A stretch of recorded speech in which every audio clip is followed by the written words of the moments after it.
I think I am projecting due to the microphone. If not, let me know and I can speak up just a tad more. Tonight's program is something terribly unique. We're learning about a photographer who started his career very young and carried it on, not only from Massachusetts, but all the way to California.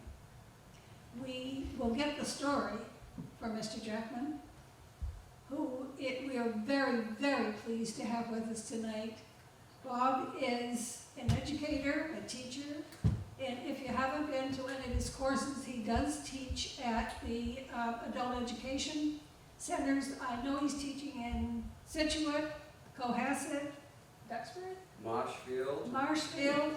So no excuses, you can find him there. Rather than go on and on, I'm going to turn the program over to Bob, and we'll find out about Charles Turner Collier and his photography. Thank you. Okay, thank you.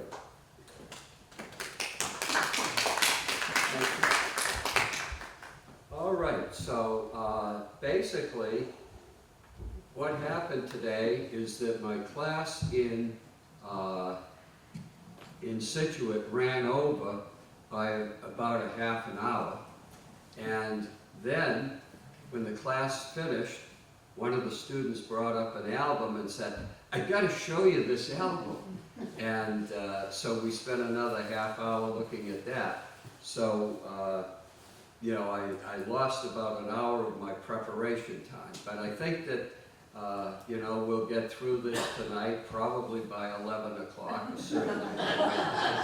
But no, I've been asked to, you know, sort of keep it under an hour, and I'll make some effort to do that. Whether that's successful, I don't know. So, probably to begin with, we should get our slides back to where we were starting here.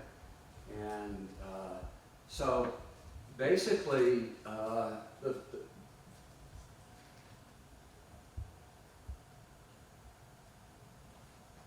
okay, that's the start. That's the title slide. So, the Collier family.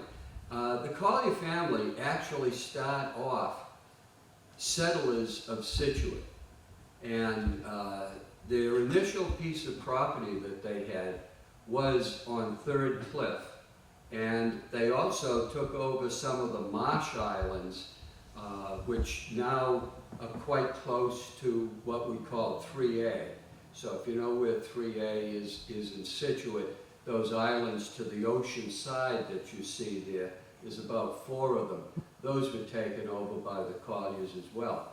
Eventually the Colliers spread out further, going to Duxbury and Marshfield, and some coming up here to Cohasset.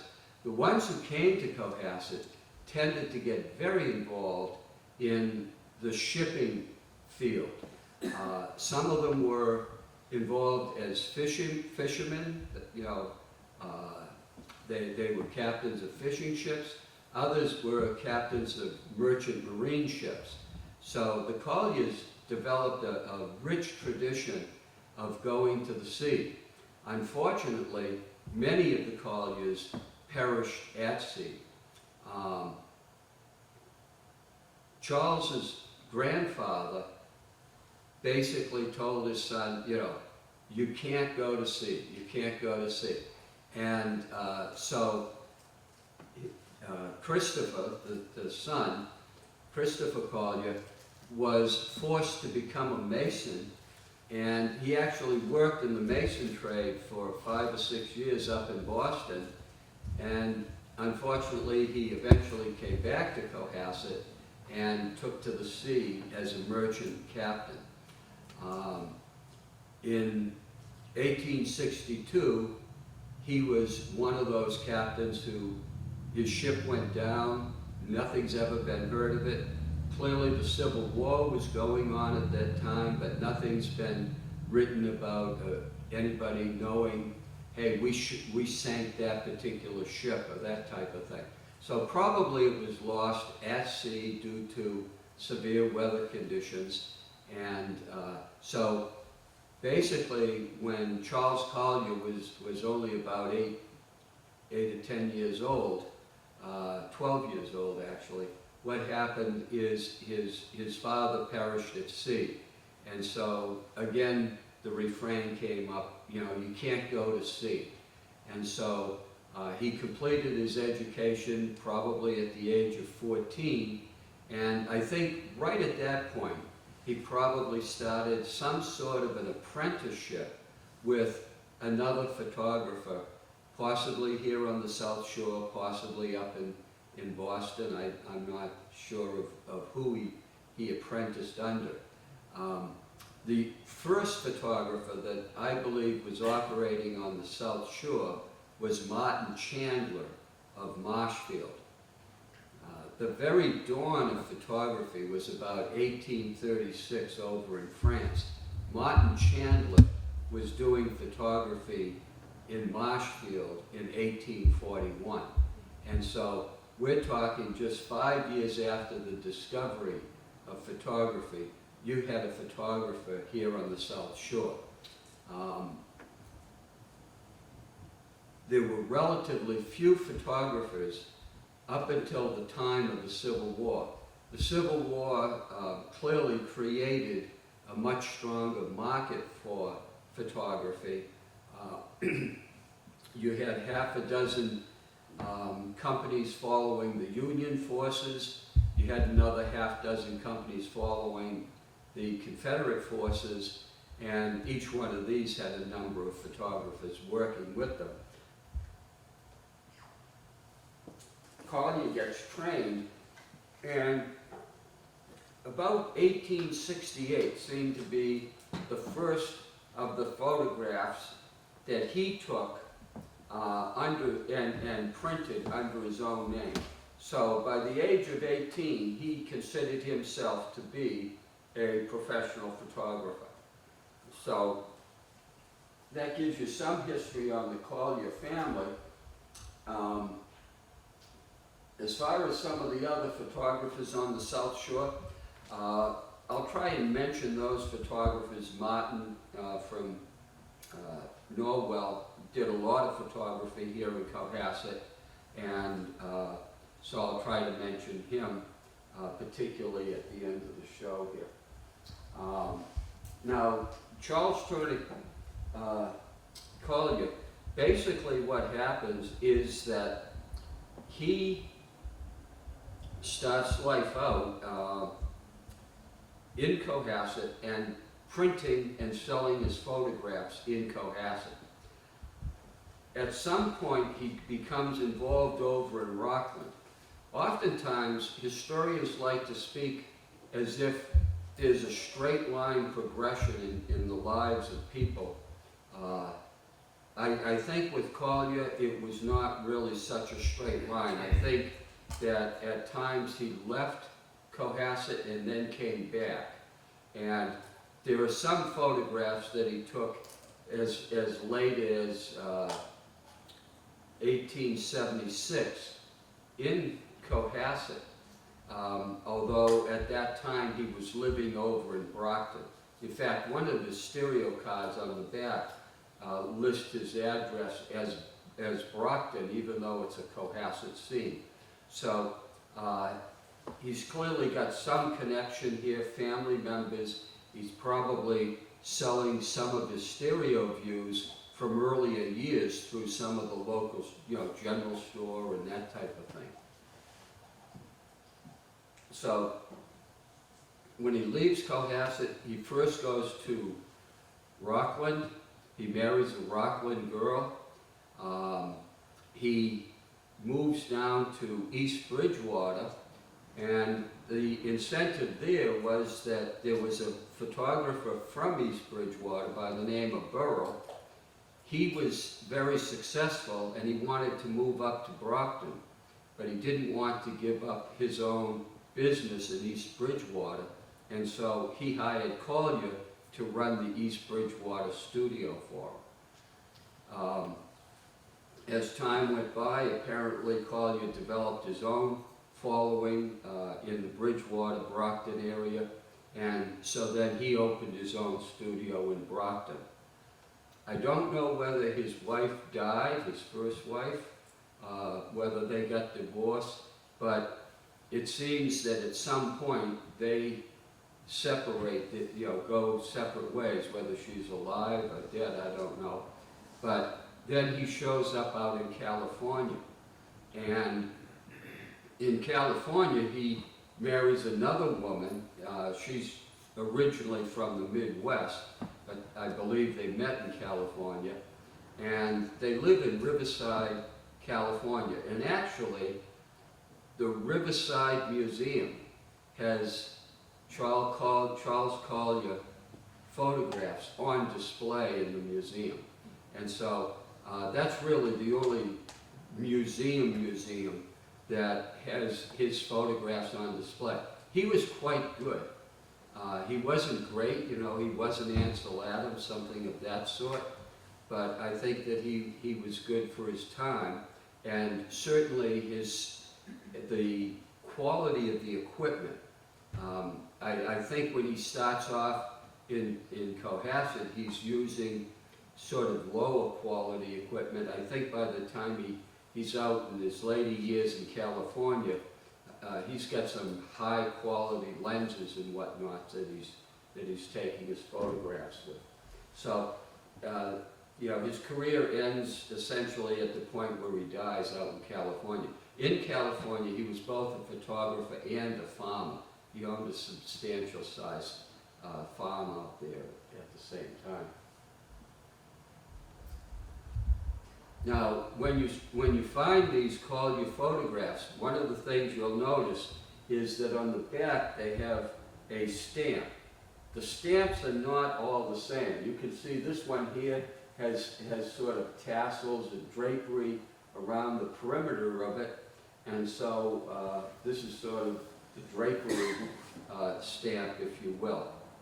And then here you see the use of text, and the uppercase letters, CTC, those are very Victorian. And so this is a second version that you see. And then this is what I refer to as the wide version, more block style lettering, and then the middle section, view photographer, that's very wide. I think it's clear that at the outset what he wanted to be was more of a view photographer. However, by the time that he goes over to East Bridgewater, then he's photographing portraits. That's almost exclusively what he's doing in East Bridgewater. He's become a portrait photographer at that point. So he shifts his focus, and I'm sure that's based on the economics of the day. Okay, now the Cohasset Historical Society has a number of his stereographs, and those are what we're going to concentrate on here tonight. Two of their stereographs are duplicates of other stereographs that they have, so I'm skipping over the two that are duplicates. And they have two cards there that are not signed, stamped on the back with Williams or Collier or some other name. And for that reason, I'm not going to call those Collier images either. Although one of them I think quite possibly was done by Collier. So we're going to stay within that limited area. Now, as far as identifying the location where these scenes depict, there are notes on the back that have been written. And sometimes when you find notes written on the back of documents, you're a little bit unsure of the reliability of those notes.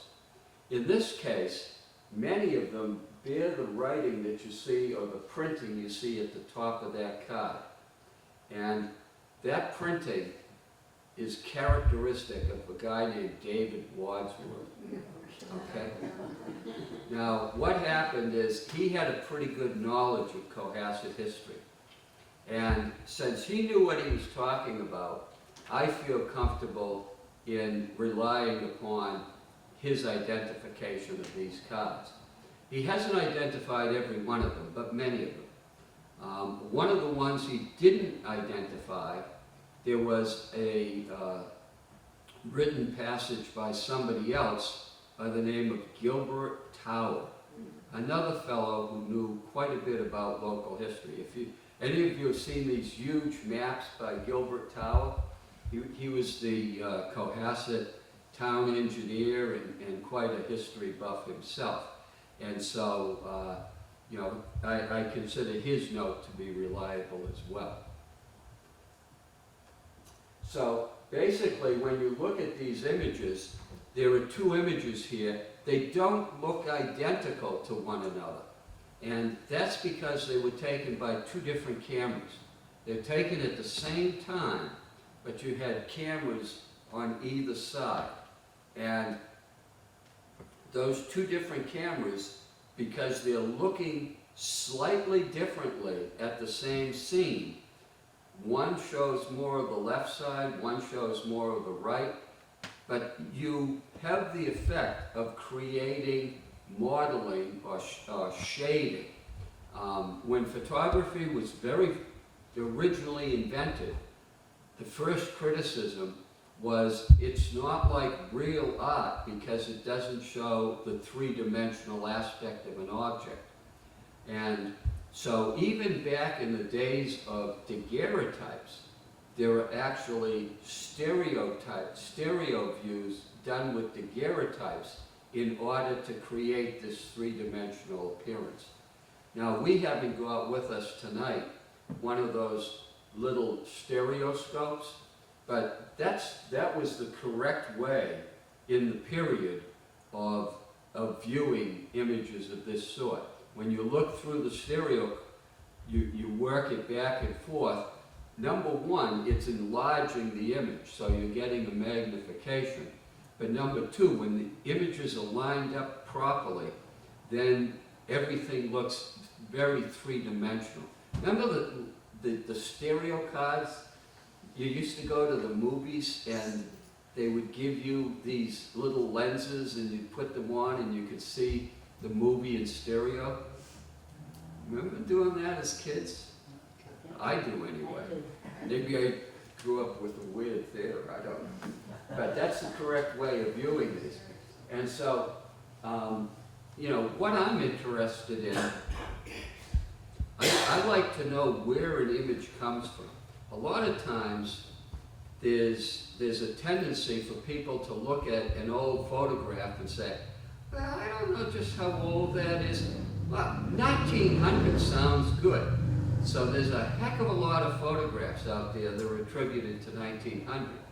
But actually, if you've got a stereo card of Cohasset that was created by Charles Collier, it was probably made, the original photograph was probably taken between 1868 and 1876. So you've got a window within that relatively small, I think it's about an 8-year window. And that makes this a whole lot earlier than 1900.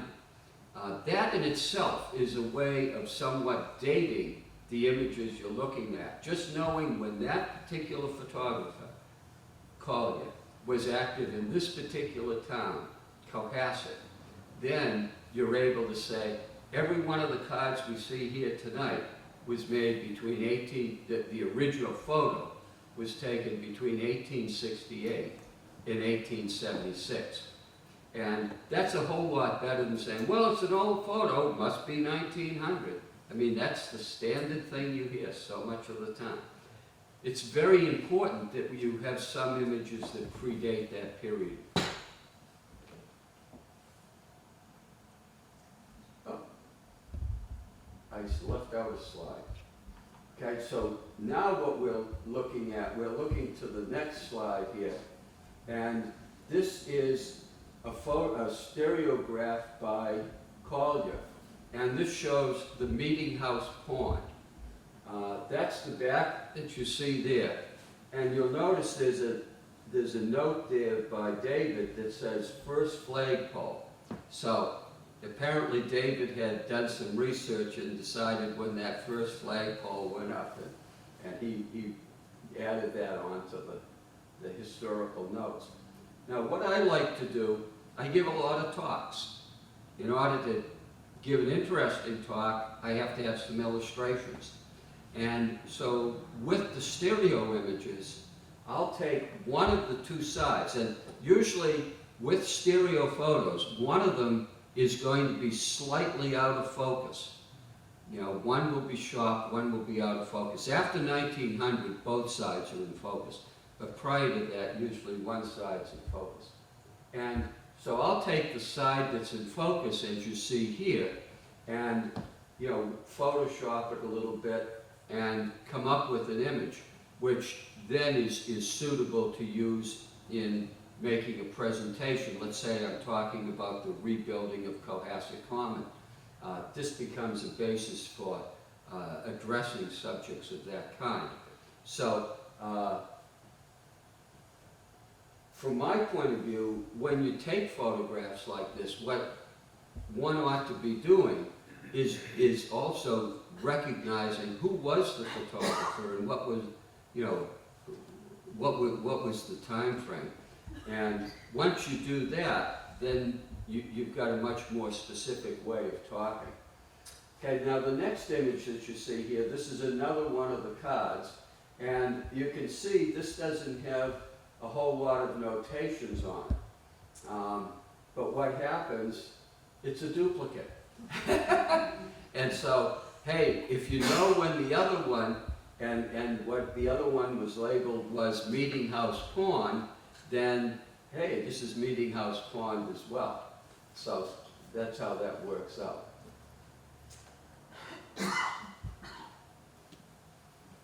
Okay, so here you see the reverse of another card. Down at the bottom, you see the modern method that's used for entering these and you know, cataloging them into the collection at the Historical Society. Up at the top, you see David's notation. And in this case, he's saying the photographer was standing at the top of Landry's Hill. And he was looking to the north. And as he was looking to the north, you could see First Parish Church in a distance at the center. And then also at the center, you could see the Center District School. Well, let's see if that bears out. So this is what the photograph looks like when you see the stereo. And when you go to the single image, now I think the location of the buildings becomes a little bit more clear. Right along the horizon line, about a third of the way in from the left, do you see there's a steeple there?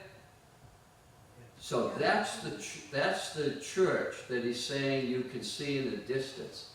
And then coming forward from that point, do you see there's a long building right at the center, just below the horizon?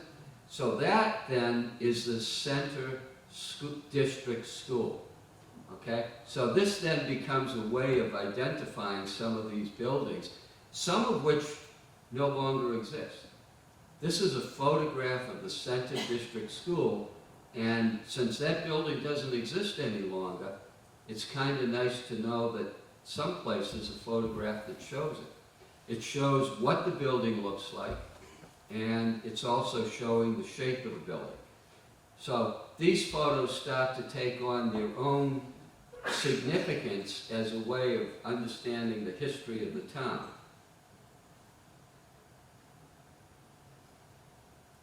Okay, now this next one, you can see David's note up there at the top, and it says the Inner Cove.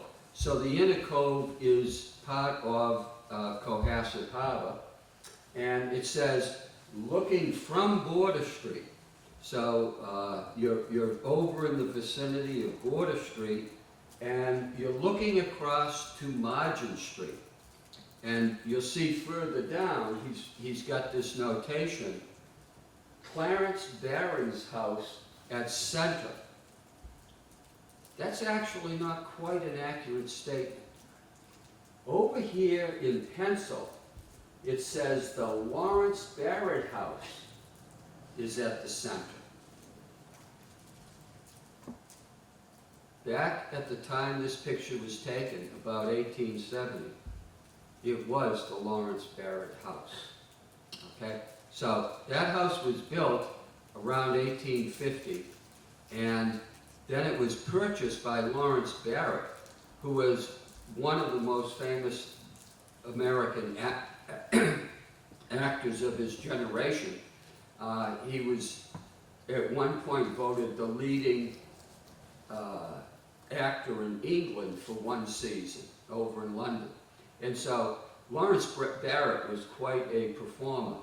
And what happens is, it's only after he dies, about 4 years after he dies, his estate is processed. And that's the point where Clarence Barron then buys that house. So the Oaks originally, you know, the second owner of the Oaks and the owner in this picture actually go back to Lawrence Barrett. And here you can see the house in the distance. He loves these little skiffs, these little rowboats with the, you know, the lap stripe sides on them and those very graceful bows. Those quite possibly were made by the Arthur Higgins family, actually just where you're looking at. So Arthur Higgins made these over on Margin Street and just to the left of the Barrett house. Okay? Actually, when we say to the left of the Barrett house, it's so far to the left that it's over into the green. So it's just off of the frame that you're looking at. But that's where Arthur Higgins made, you know, many, many boats. The Higgins family was originally from Orleans and then came up to Hingham, and you know, several generations. The last of the boat-making Higgins down in the harbor, I believe, was Wayne Higgins. Wayne died about 10 years ago, but at that point he was living over in Scituate. But now with this photograph, you can sort of see that Barrett house better than you can in the double picture. And this photograph's important because a lot of times people come up to me and say, have you ever seen a picture of the Oaks before it was enlarged? And this quite possibly is the Oaks before it was enlarged. So Lawrence Barrett, he didn't spend a whole lot of time in Cohasset. A lot of his friends lived at that house, actually. But what happens is that he put two huge additions onto it, so it looked a lot bigger than this. And then after Barron buys it, Barron comes in and he makes some further additions, not as extreme. But the significance of this Collier photograph is you've got a photograph from about 1870, and it's showing the Oaks before it was enlarged. So that's the kind of thing, I think we've got a couple of librarians here tonight, that's the kind of thing that historians are interested in when they start looking through these old photos. Okay, now this is another Collier photo. David hasn't written anything on this, but you can see there's some small writing, pencil notations off to the left. Those pencil notations indicate that this is Lily Pond, and the rock that you see out in the middle is Pond Rock. So that's the location. And you know, this I think has quite a bit of ambiance to it. I don't know how it looks from where you're sitting, but it sort of gives you that sense of, you know, a summer afternoon and beautiful lighting conditions, kind of a lovely day to be out on Lily Pond. Lily Pond, of course, was originally known as Situate Pond, and then when they named it Lily Pond, it originally had double L's, and later on that became a single L. So that's another way, as you're reading accounts, you can get some idea of the age of an account just by looking at the spelling of Lily Pond. Okay, so here we're moving on to another photograph. It says up there at the top, Cohasset Academy building in the center. And what this really is, it's a view of the Little Harbor, and it's a view of Little Harbor that includes Beach Street in the distance. So it's really a Beach Street scene. And what I think is cool about this, you see that boat there in the foreground. That boat belonged to the Collier family. I say that because that's on the notation over here. You see this notation in pencil? It's stating that this is the Colliers in their boat out on Little Harbor. Okay? So I think it's kind of a neat picture. I like the image of the boat itself and the people in their refined costumes out on the boat, obviously not worried about falling overboard.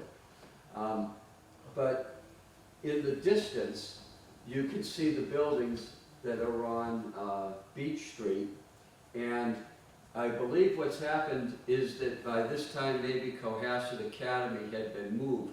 Cohasset Academy was originally up on the Common, and then it got moved to Beach Street. And I believe it's the second building that you see there from the left. Okay, another one of his images, again, Little Harbor, and this time it says from Main Street looking towards Sandy Beach and Keens Point. Over here you see other notations that were written in pencil prior to David's time. Okay, and this looks a little bit cloudy on that side. Now, it still is cloudy here, but in the single view, it's enlarged more so you can see it a little bit better. So the road that you're looking at here in the foreground, this is North Main Street. And you can see the type of fence it had, and you can see there's a kid sitting on the fence, just sort of enjoying the summer day going by. He's looking out to one of the islands out there. In the far distance, that's Sandy Beach.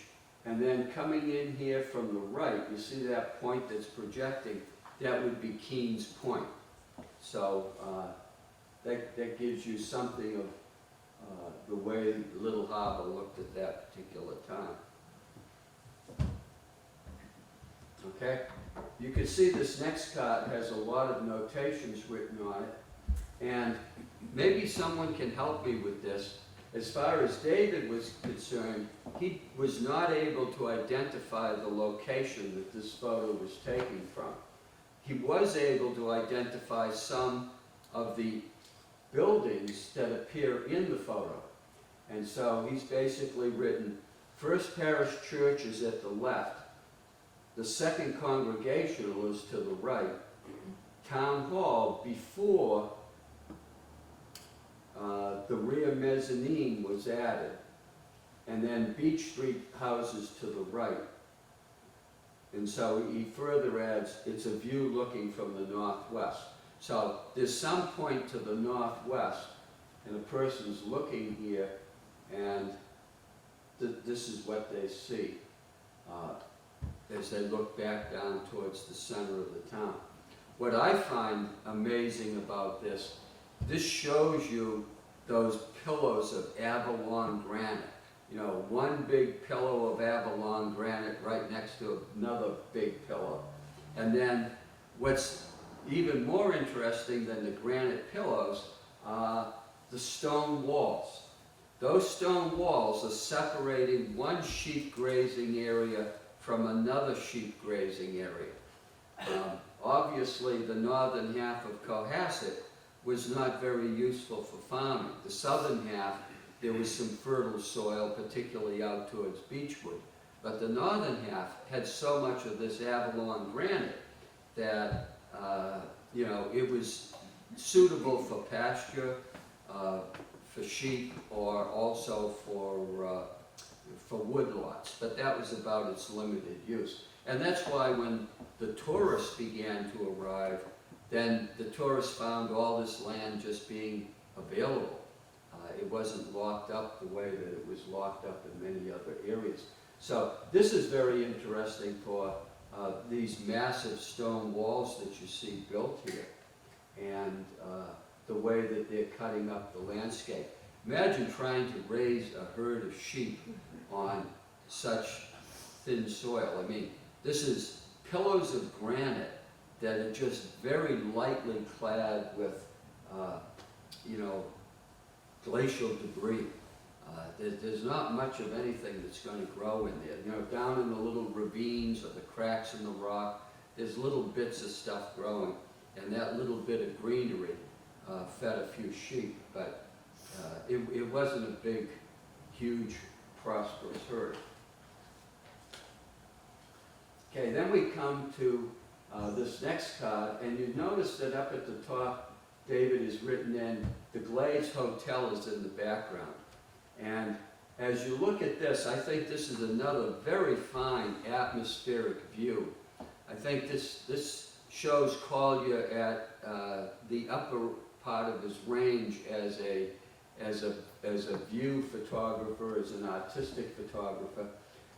The lobster trap that you see there on the left side, that's quite a large old-fashioned lobster trap. And then you've got this figure sitting on the rock, and you can't tell it from where you're sitting, but the focus here is so precise that you can actually see the rim of his hat, So that's kind of a nifty feature. The focus, when you blow up an image as much as we're doing here, you lose some of the focus that the photographer put in here. But these are rocks off of Cohasset. They're looking across the entrance to Cohasset Harbor. And on the far side, that land, the little gray land that you see to the left there, that's the Glaze, and the buildings that are on top of that, that's the original Glaze Hotel. So the Glaze Hotel was built in 1852, and that's one of the images showing the Glaze Hotel from Cohasset. Coming further back, you can see some of the hills that still are forested over there in the Glaze. This is the photo I should have had up there when I was talking. I'm sorry about that. The stereo card, you're looking at a smaller image. When you see it this way, you get that larger sense. By the way, David has a notation. He believes that ship there is the Gracie. And he's written a notation on the card saying the Gracie is riding off of Whitehead in this particular photograph. Okay? Now, the next card that we're looking at here, this is St. Anthony's Church, but it's before the addition was put onto it. This was quite an accomplishment in the town of Cohasset. What happened is that it was sort of a joint undertaking. You had some Italians that came to town. In fact, I think there still is, up along that area where you have the Cohasset and Hingham border, I think that there still is a population of Italians in that area. And then down on the waterfront, you had a bunch of people that were referred to as the Portuguese, but they were Portuguese more specifically from the Azores Islands. People with names like Freitas or Jason. Many of these families came here, originally on sailing voyages, sometimes they married a local girl, sometimes they went back to the Azores and they got their family and brought them over. But there's quite a significant Azorean component to the people that were living in Cohasset in the 19th century. And this church represents a culmination of the efforts of the Azoreans and the Italians to work together to put up the first Catholic church in the town. Okay? This next picture demonstrates depicts the Tower Wharf, which is a lumber wharf. Today there's a Tower Wharf everybody thinks of. It's one of those three that everyone says those are three wonderful remaining wharfs, but there was another Tower Wharf. This is the one that gets overlooked. It was quite a parcel of land. You can sort of orientate yourself by position here. The hill, is it called Signal Hill? What's that hill right by the harbor there? Beacon Rock. Beacon Rock. Beacon Rock? I thought it was Kent Rock. Beacon Rock, I think, is maybe the name. So basically, if you're up on the top of Beacon Rock and you're looking down, the road that you see there, that's Border Street. And the river going underneath Border Street, that's the Gulf River. The Gulf River is a much bigger river than people in Cohasset realize. It drains quite a larger watershed than people in Cohasset understand generally. But here you can see it when you look at the one side blown up. The building, you know, the lumber yard has a building for storing wood, and you can see it's got 3 stories to it, or 2.5 stories, and these are not small stories, these are tall stories. So each story in this particular building could be like 12 feet high. This is a big structure, and this was the major arrival point of lumber by water into the town. In fact, if you look underneath the lumber building there, you can actually see that there was a channel underneath it. And so boats arriving to offload, they could tie up at the dock, or they could actually go right underneath the building, be offloaded. And then the same thing for boats that are picking up wood, they can actually, be loaded from the building directly. But the yard extends far along Border Street. See all those piles along Border Street? Those are big piles of lumber, cut lumber. So this was a big operation, and that's the type of thing, when people say, can you tell us about the 19th century life in Cohasset Harbor in the 19th century? Well, in order to talk about life in the 19th century, you have to have pictures that show the kind of commerce that took place. To say there was a lumber yard is one thing, but when you can show a photograph and people can say the size of that lumber yard, that gives them a much better sense of how big the lumber industry would have been at that particular location. Okay, then we have the next card here. There's nothing by David, but you can see there's some pencil writing over there to the left. You have this view, and now you have this. And basically, I think this is called Kent Rock, and you're looking down into the center of town from that vantage point. I don't think this photo comes out very well, although you can see all of the pillows of granite. Not very fertile soil. This next photo, it's one that I was glad to find in the collection, because come August at some point, Martha and I are giving a talk about, an entirely new talk about the Civil War.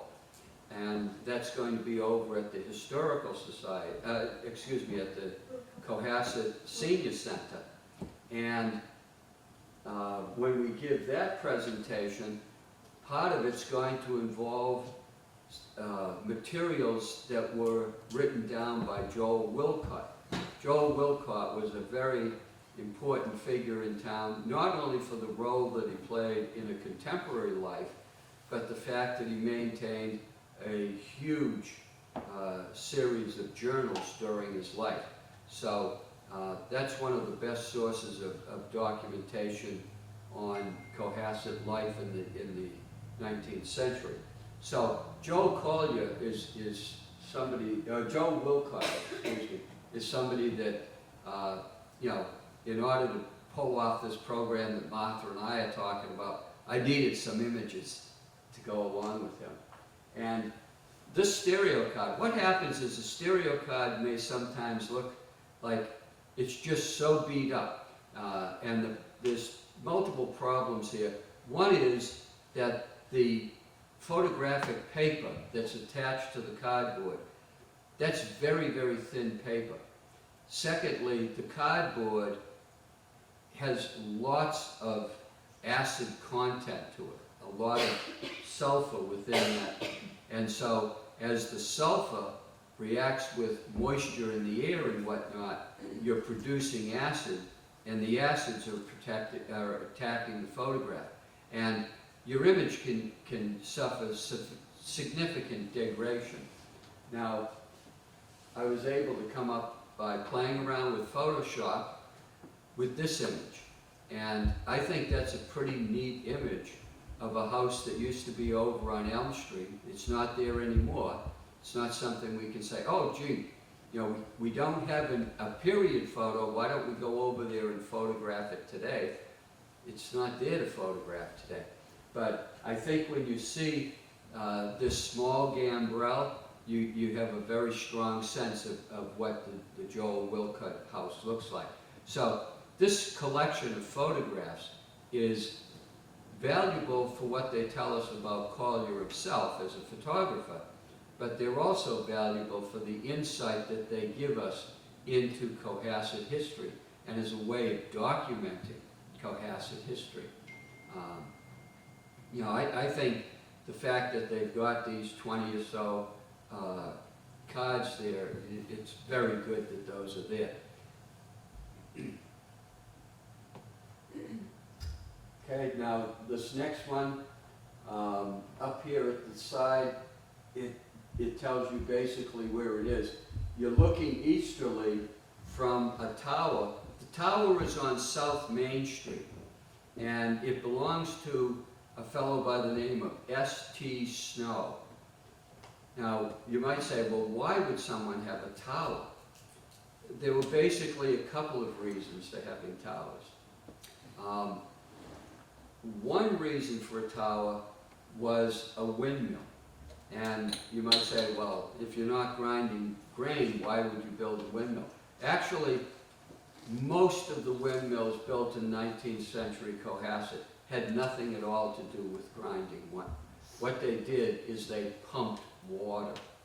And actually, the Cohasset barns had running water before the Cohasset houses had running water. Okay? And so basically they were pumping water from the farm pond up into the barn and storing it there in the barn, and it was stored at sufficient elevation that whenever they needed water down at the base level of the barn, they could run, turn a knob, and basically water comes out of the pipe.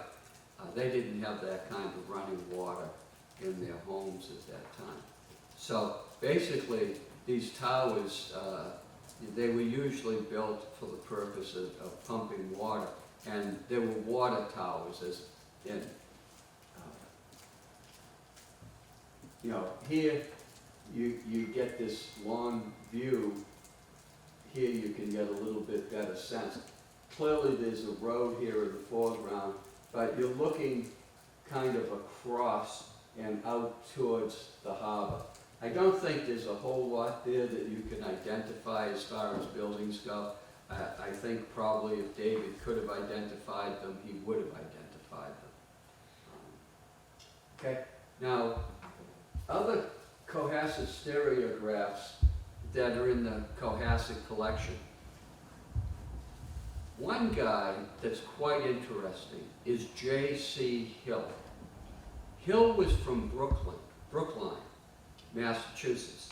I think he either had a relative or a client that lived out on Sandy Point, because he did a number of, the Historical Society has 4 of his stereographs, and every one of them is really a nifty stereograph, and they have a lot of artistic quality to them. And so I think J.C. Hill is one of the photographers that you might want to look for, if you see photographs in the future. He was a pretty fine photographer, and clearly working tightly in the Sandy Hill area. The one that you see the most of is Martin, J. Martin, who was out of Norwell. J. Martin, I believe, starts making these stereo cards about the same time that Collier did, about 1870. And he continues on making stereo cards into the early 1900s. He advertised himself as the South Shore View photographer. So he wasn't saying, I'm from Norwell and I'm doing Norwell.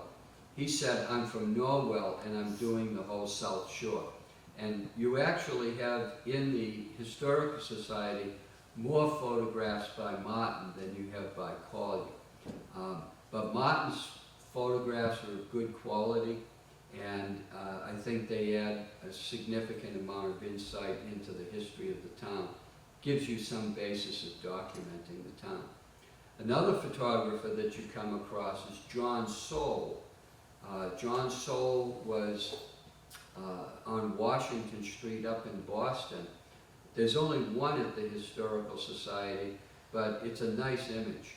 And that tends to make me think that Soule probably, and the fact that he's on Washington Street in Boston, he was probably a pretty successful photographer in his day. And the fact that it's numbered something like 3 or 4 in the series, that suggests to me that he probably took something like, 20 or 30 within a single series that was based in Cohasset. So you might look around and see if you could find any further images by him.